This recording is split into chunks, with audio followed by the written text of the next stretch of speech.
Want to stop juggling spreadsheets, calendars, and a dozen apps just to run your rentals? Logify makes it easy. It's an all-in-one toolkit for hosts. Build a direct booking website, automate guest messaging, and keep all your channels in sync. Running your rental business your way has never been simpler. And for Good Morning Hospitality listeners, you can get 20% off any yearly plan with code GMH20. Just check the link in the show notes to get started today.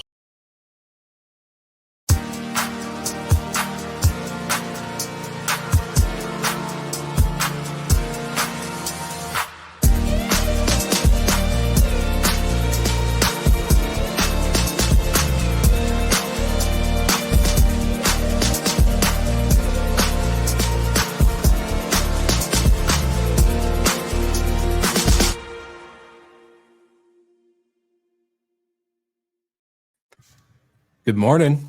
Good morning. Happy Monday. It's the best day of the week. Come Jamie, how was the executive trip in New York? Did you go to the Jazz?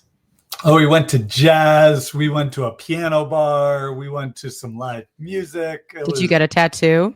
No tattoos, I promise. Yeah. Dang it. Okay.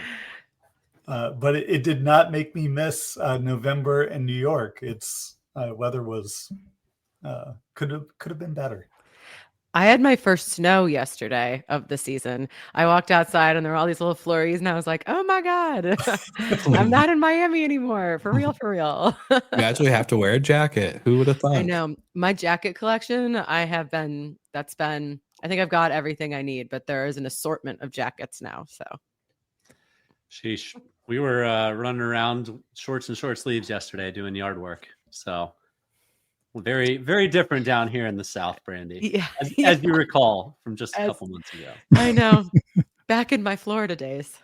I'm going to say, Michael, at least you didn't get sunburned. Looks like you're safe from the sun. Well, yeah, I stayed in the shade of the trees that are losing all of their leaves and filling my yard. Brandy, you had a pretty interesting and exciting week last week. Care to elaborate? Yeah, I have officially started a new job. I have joined. I have joined the team at STRs, so as the senior director of operations. So, kind of going, streamlining processes and things like that across all of the brands. It's been really fun to start digging in and it's the difference between urban multifamily STR and now I'm like really in the original, the OG vacation rental landscape. So it's I'm very excited. It's gonna be fun to kind of learn about the other side of the business more in depth. And for all those that don't know, Statera is one of the handful of private equity groups in the industry acquiring hyper-local traditional vacation rental markets. Yes. Is that right? Yes. Brandy? Okay. So it's part of it's the popular, it's the kind of the thing of the moment, the PE roll-ups. But it's interesting. I was like, I feel like this is going from kind of like bootstrapped operator to a PE-backed firm, but it's also like a startup because it's a new company, so it's still kind of in that realm, which is fun. Well, speaking of no longer bootstrapped operators, Perfect segue. Yeah, nailed that one. There were two pretty significant fundraisers announced last week. Local Bird secured $7.4 million. We'll jump into what they do in just a second. And Boom Pop raised $25 million. Boom Pop is a event planning platform. They say they're AI event planning platform, but I think you have to do that to raise money these days. They are an event-based platform where people can do corporate offsites, events. And that got $25 million. That's crazy. Think about the trends though, right? This is their second raise, right? I believe. They might have done a seed round. It didn't say what round it was. But I mean, you think about everybody is remote these days and you got to bring people together. And it is a painful process. I mean, we've done retreats for many years and even a small 15-person retreat is a lot of work. So being able to take the the back and forth and the pricing and what the needs are of each event, it makes total sense to bring that into a platform, because traditionally in hotels, that is a manual process. Local Bird goes back to something that we've talked about as it relates to Airbnb and the strange decision for them not to cut in vacation rental operators into selling local tours and events. So Local Bird fills that need, where any events that you sell as a management company, you get a piece of the pie, unlike Airbnb. Jamie?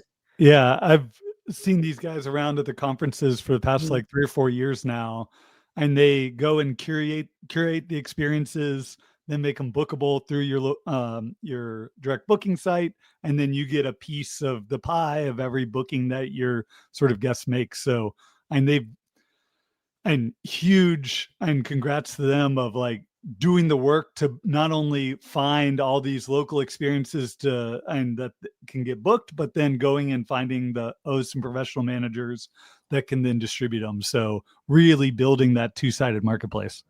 They also bring a very cute dog to all the conferences. Yeah. I was say they've been around for a while. I remember meeting them at the Book Direct conference in Miami when we were all there. So that was a long time ago. It was like 2021, I think. So startup hustle is not for the faint of heart. So 100%. Congrats. And now the real fun begins, having investors breathing down your throat. So I love it. Well, we got 2 big topics to cover on today's episode around Google kind of making some big AI changes and how they're not becoming an OTA. And for those who are watching, you can see me air quote that. For those who are listening, just FYI. But they are making some changes to the platform and going more agentic, but they say they have no plans to become an OTA, which I kind of think is a little off-putting when you're doing all the changes to look like an OTA and to act like an OTA, but you're not becoming an OTA.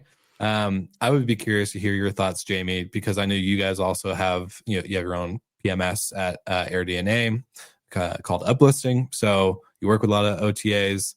Do you think this is becoming more of an OTA, or what are your thoughts? No, I think I've said this. I've been really consistent on this on the AI agents.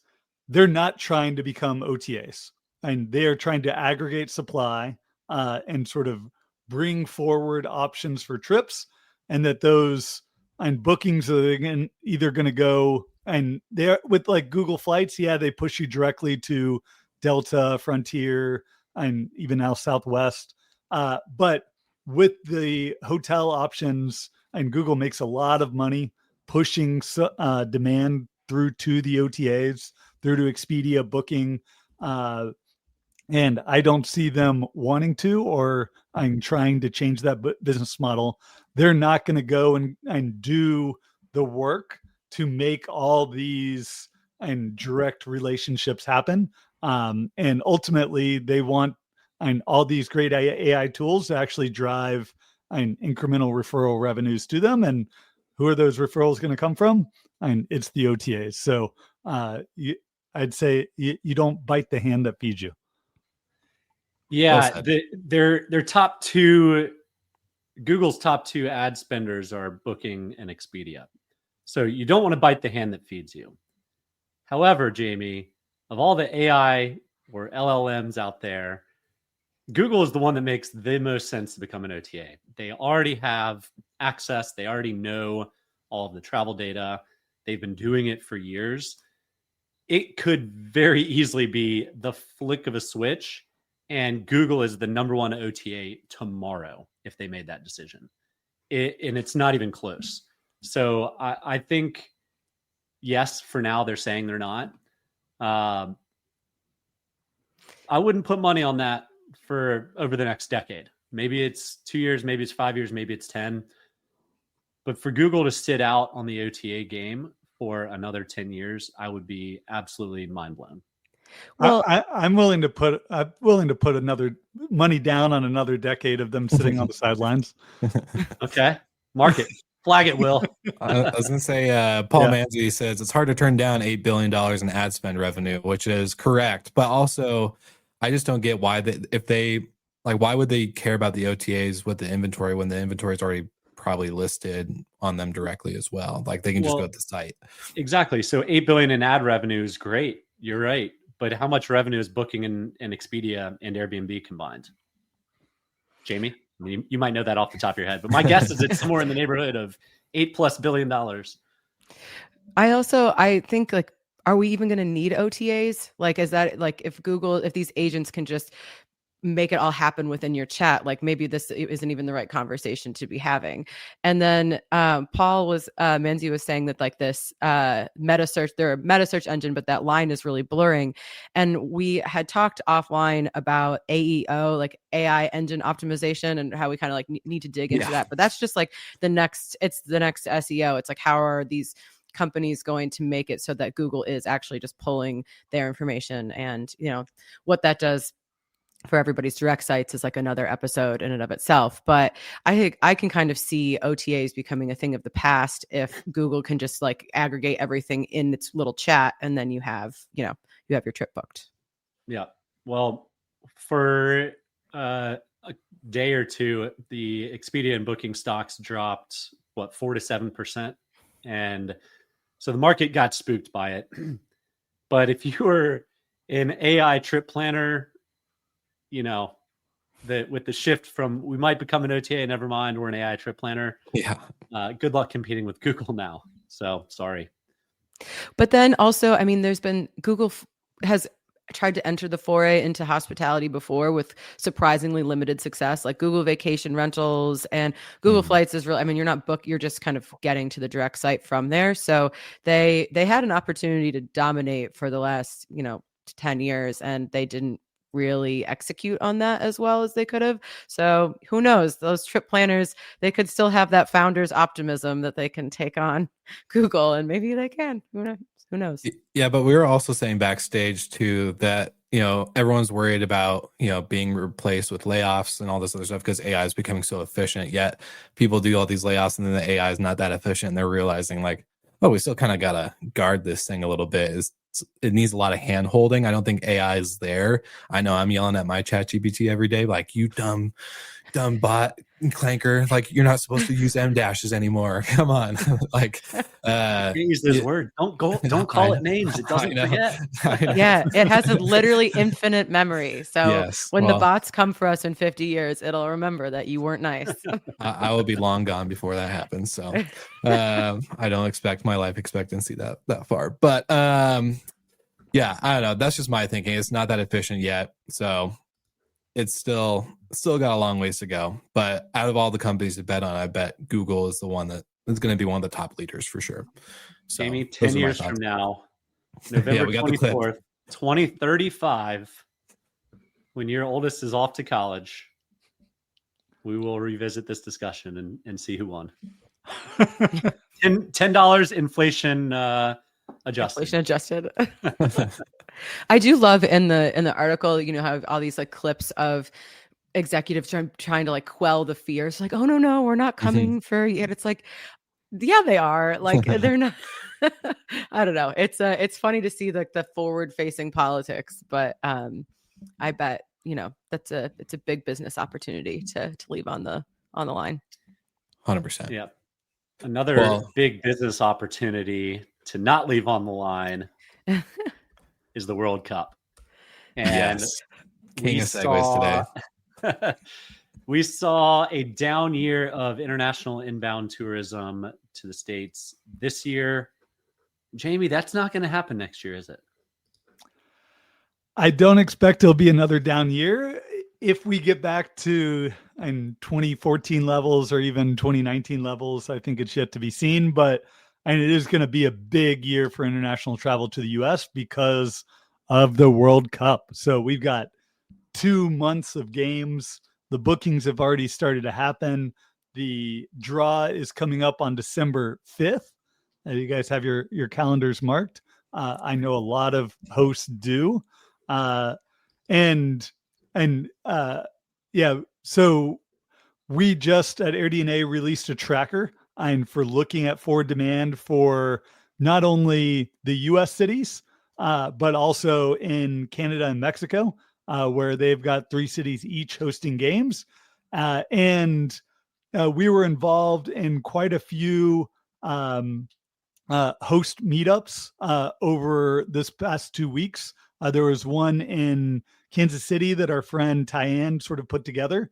It was sort of a hosting 101 to get ready for the World Cup, which, and no surprise, Airbnb, Vrbo, Booking.com, all sponsored, along with us, Price Labs, like a lot of those sort of industry vendors.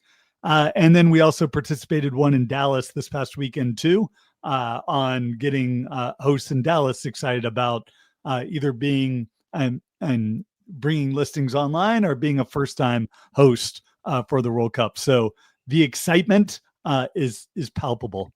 The traffic is going to be a nightmare everywhere. Yeah. That's where that lack of public transportation really comes to bite you. Miami has one, I think the bronze medal game. And I'm like, the traffic to get to the Dolphin Stadium on like a good day is pretty terrible. I like can't even. And now that I'm in Boston, also we're there is basically short-term rentals don't exist here. So I just, it's going to be very interesting to see how everybody gets crammed into these cities. Yeah. So Paul makes a good comment that the team countries that get assigned to the destinations are going to make a big impact. For sure. So actually doing the analysis now, we're going to put out something next week on the teams as a host city you're going to be rooting for to get assigned to your city. Because like the difference between getting like Argentina, Brazil, and Germany, UK, where the fans travel, versus and getting Curacao or some other small sort of island. Well, Curacao might travel because there's all this national pride over going. Maybe like literally the entire country will travel for. All right, maybe Iran as a better example. Yes. But I love that's like one. I always love the underdog stories, and Curacao is actually a team. I highly doubt they're going to make it past the first round, but I love that Cinderella story. Scotland, guys, Scotland. First time in 26 years, they're back. It always total sidebar, but it always gets me when Scotland competes in the World Cup, but in the Olympics, it's the United Kingdom. But that's my comment. I'll leave it there. Yeah, I don't have enough knowledge on the inner politics of international football. Yeah, and another interesting thing that the article in Jamie's data showed, Mexico has only 2 host cities, so they're expected to have significant supply compression versus in the U.S. I don't remember how many cities there were, but it's a lot more than 2, and so it'll be dispersed a little bit better. But nonetheless, the world loves soccer a lot more than typical American. So it'll be a fun summer. My parents said that when we hosted the Olympics back in like the 90s, they met a German couple and they're like, "Oh, you're going to like follow the team?" And they're like, "Yep, we're going to go like here, here, and here, and we're going to take the train." And my parents were like, "Oh, so you're not going to see all the games?" And they're like, "What do you mean?" They're like, "It will take you days to get between all of these locations." And they just like blew their mind. So if there's any international people listening, definitely look at how long the train times are if that's your chosen method of transportation. For sure. Well, Jamie, I liked in the article that was released on Skift about this, that a lot of these urban city markets don't really get this type of booking traction this far in advance, right? Like 6 months ahead. Can you like give us maybe some more insight on what these ADRs are looking like, or what are some other numbers that you guys are seeing over at AirDNA with these urban properties getting booked so far in advance? Yeah. So a great example is a market like Seattle. So urban market, and typically like this far in advance for a market like Seattle, like looking at next summer, like it's like 2 or 3% occupancy this time. Now we're sitting at like, and for the group stage, 18% occupancy. And we're seeing massive increases in demand. So overall nights booked are way up. and it sort of centers so far around like where we know teams are playing. So Seattle's got really strong bookings because they're hosting the U.S.'s second game, and Guadalajara has really strong bookings because they've got Mexico's game. So for where we know like the host teams are playing, demand is through the roof. Los Angeles has the U.S. first game, seeing really strong demand. So that's where like it's like a precursor. Like we already know where these teams are playing, and then December 5th we find out where everyone else is going to be playing. And like in talking and through this, like you think about a 2-month event. Like the Olympics was 2 weeks, and that saw massive on demand. Now you've got a 2-month long event. You've got all these teams, and I think some of what's gotten buried is like they've increased the number of teams. We're now up to 48 teams. Oh, really? I didn't know that. You not only have the players, you've got the coaches, the staff, you've got all their families, all their friends, and then on top of that, like all the fans coming, and it's not just going to be coming for 1 or 2 games. And it's people that are going to be making an entire U.S. sort of trip out of it, whether they're road tripping around, whether they're going to multiple destinations. So it's not just going to be these 12 cities that are seeing the increase in demand. I suspect it's going to be a phenomenon that we see across the United States. And which is why like we created a tracker. It's going to be updated weekly, and where we can really see where all this demand is going, because revenue managing around this is going to be really tough. Yeah, you don't want to leave anything on the table. Right. Yeah. 2 comments on that. Europeans get 6 weeks vacation standard. So I would imagine a lot of this year's weeks will be used this summer. Secondly, the challenge of revenue managing around the games and whatnot. I'm shocked that there's already 18%. I'm curious, of that 18% in Seattle, how many are on a strict cancellation policy? How many are keeping flexible? Because a lot of people that are on a flexible cancellation policy are probably going to be getting hedged. They're going to have bookings in Atlanta and Boston and LA and see where their team lands. So I'll give a caveat around that 18% occupancy. It's based on the current supply availability, and a lot of people aren't making their supply available yet. So they're waiting to get a better sense of like who's going to be in the groups, waiting to get a sense of what are the rates people are willing and able to book at. So I suspect, over the next few months, you're going to see supply of listings go way up, and you're going to see occupancy relatively staying the same as more units get made available. And then you think back, and why are Airbnb, Vrbo, and Booking so excited about this? And during the Olympics in Paris, Airbnb grew inventory by 45% on a year-over-year basis. The people who do one event, capitalize it, go on vacation somewhere else. Yeah. So I suspect all of the platforms, OTAs, are expecting to see and have this be a catalyst for adding a lot of supply in these cities. We've already seen in cities like Kansas City sort of changing some of their laws and how you can host, what are the fees associated with getting a license. So they're seeing it as there's going to be a supply crunch, and that they actually need to do things to be able to open up more supply, and with Airbnb being a official World Cup lodging sponsor, like that, and they want to promote more people staying in short-term rentals around the event. Yeah, and the challenge there is it's all cities, and a lot of those cities have banned it. LA, Boston, Seattle. I know Atlanta's had its challenges, New York. So I don't know if that's a missed opportunity on Airbnb's front or poses a big opportunity on Airbnb's front. Changing laws more than just the 1 or 2 weeks or 1 or 2 months of that city. Or if it even happens at all. My guess is New York doesn't care.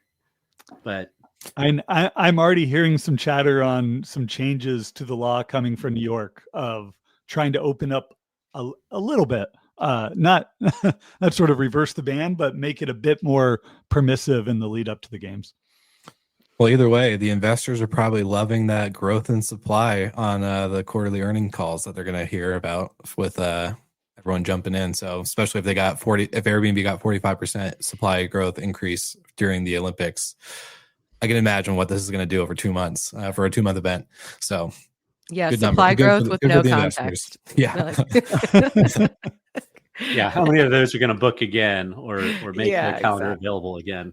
Hey, Well, hey, we that's don't need the to limit thing. that. In Paris, it was actually pretty sticky. Like it wasn't everyone, but a good percentage of those sort of stuck around and are still hosting. And Paris and already has some pretty restrictive laws, but the laws actually work great for a market like Paris, where you can rent out 90 days. Like that's the limit. So for a lot of in France, which takes the summer off, then your ability to rent out your home while you're not there, you head down to the coast, you have all the tourists coming in and staying in Paris during the summer when you're gone, like the sort of good use of, and some people leaving, some people coming in, like let's make the best use of the real estate. It's actually like how all of this, I mean, how Airbnb started, right? Like having people, it's not, all of us professional property managers, it's not as helpful, but for like the people who are actually trying to participate in, maximizing the value of their home, it makes a lot of sense. I was also thinking about Kansas City because a couple of years ago there was the Verma Spring Forum there, and which was a Brutal. interesting choice or location. But I was like super impressed with the city. But I mean, I can see why they're like, oh, we need to like really dramatically ramp up supply because it's not a big city. So it's that'll be interesting. But their airport is gorgeous. So at least visitors will have a nice welcome in. Yeah, maybe not all the cities, but at least that one. I was thinking like I need to like really figure out when this is on the calendar and then like not be here. Yeah. It's like a catch-22 because it's like, oh, there's probably so many fun, like kind of once in a generation things that are going to be happening. Like the city's going to be like really alive that it's like, but then if I need to go anywhere, it's going to be a nightmare. Are the vuvuzelas still a big thing on the international soccer stage? Anybody know? I had to Google what that was this morning, Same. so I'm not the person answering. They're a very loud, obnoxious little plastic horn that you used to be able to take into stadiums. Maybe you still can, but shows my soccer ignorance. Yeah, I know. There's someone in Europe like screaming at this podcast right now. Leo, love your input. Yeah. And also thinking about all the sort of business ideas sort of coming up around the World Cup, like, and thinking about renting out our home here in Atlanta, like, man, I would love to, but the thought of sort of packing up everything we would need to be able to and make the home rentable is daunting. Yeah. I was going to ask Jamie on December 5th, are we going to have a chart from you that shows like the flat line of bookings and then a big spike when all the teams get announced with their cities? Is that going to be a fun game? We're going to play like who got the most. We're already figuring out what could be the viral image that we sort of release akin to the Eclipse post that we did. Yeah, you really set the bar high with that. Like, what are you going to do? How to get that viral moment? Yeah. How do we beat 10 million views on Twitter? I know. Jamie's PR team works hard. If you thought you worked hard, they work harder. Yeah. So just know that the AirDNA team is crushing the PR. No, we're already if anyone has any ideas on a great data visualization, let me know. Slip into the DMs. Have a soccer ball going to a goal. I don't know. And we have some clarity from Mike and Paul that vuvuzelas are no longer a thing. So that's exciting. Listen, you were almost relevant. So close. So good. Well, that concludes today's episode, at least in the term of topics. And one of the fun and exciting things for this week is that we are in the week of Thanksgiving. So, one, thankful for all three of you You make life so much fun, especially on Mondays, even if we are a little grumpy or haven't had our coffee yet. But I would love to hear what you guys got going in. Yes. Okay. I think we all got coffee except for Michael. What do you guys got planned for Thanksgiving? Any traditional plans that you guys normally do? Or are we doing something new? Brandy, you're in a new location. So kind of give us a scoop. I don't have to fly. I'm going up to my camp in the Adirondacks where we go every year. And Thanksgiving is like a Tuesday to Sunday event. Like even Thanksgiving Day is just like, you kind of have to do the classics, but the real fun is like all the stuff we're going to cook around that. We're going to have outdoor picnics with all my extended family, hiking, and cozy vibes inside the camp. So I'm very excited. I like that. Snow sounds like. And snow. Enjoy that. Most of my family is in Auburn now, but we'll be popping up to Atlanta for the day to see a little bit of extended family. But otherwise, excited to have a few days off with the kids. And I've got my brother and my best friend are coming in town, so we're gonna have a good Iron Bowl weekend, and we're gonna beat Bama. Just gonna say it. I'll predict it now. It's gonna happen. Wow, so many bets happening on this episode. All right, feeling froggy. What about you, Jamie? Yeah, we're gonna be in Atlanta, hanging out. We rented out the cabin for the Thanksgiving weekend. Too much revenue to turn down, not to rent it out. So yeah, kids are off. We'll be hanging out, playing games, going hikes, things around the city. Love it. What about you, Will? Yeah, I'll be staying home. My parents retired this year and moved to Florida. So instead of going to Seattle, back where I grew up in that area, I decided I'm going to wait to go visit them for Christmas. So more of a Friendsgiving, chill, go hiking, spend time in the mountains, touch dirt. You know how it is. Nice. Never miss an opportunity. I did my 5th 14er in 5 weeks. So wow, I love this new hobby for you. You've really leaned in. Look, when you spend as much money on all the gear, you gotta do it. Spending money on gear is one way to really make sure that you have a financial incentive to go out every weekend. 100%. But I feel great every time I get back and I'm sore. So I like it. Yeah. I'm enjoying it. But thank you to our live viewers for tuning in. Paul Manzi, as always. We got Terry White even sharing a fun Skift article about Booking.com on the risk of ChatGPT and AI. And then, of course, Mike Nordy. Thanks for joining in on this Monday. We haven't seen you on the pod in a long time, so appreciate all your guys' comments. For the listeners, make sure you like and subscribe to your favorite podcast channel, wherever you get your pods. And of course, if you want to check us out on the video version, you can go to YouTube or LinkedIn, because we stream right to both platforms and you can live engage with us each and every week. And don't forget, our hotel crew goes Wednesdays. But until then, we'll see you guys all next week. Happy holidays.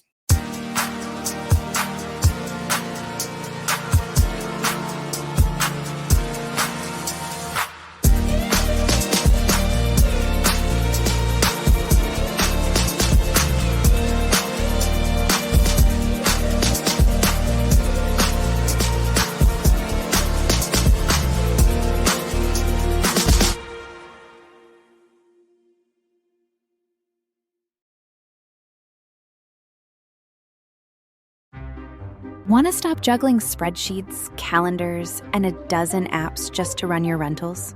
Logify makes it easy. It's an all-in-one toolkit for hosts. Build a direct booking website, automate guest messaging, and keep all your channels in sync. Running your rental business your way has never been simpler. And for Good Morning Hospitality listeners, you can get 20% off any yearly plan with code GMH20. Just check the link in the show notes to get started today.